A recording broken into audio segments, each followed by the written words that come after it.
مباراة المريخ والفلاح عطبرة ضمن منافسات الدوري السوداني الممتاز القادمة.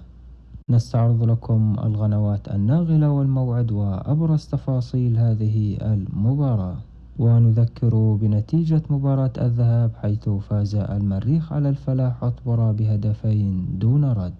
إذن يواجه المريخ نادي الفلاح عطبرة ضمن الأسبوع 19 من انطلاق الدوري السوداني الممتاز. مكان اللقاء هو استاد عطبرة يوم الخميس القادم الموافق للثاني من مارس 2023.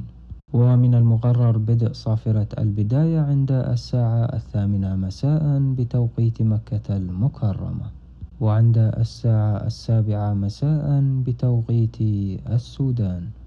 المباراة منقولة على شاشة قناة النيلين الرياضية السودانية.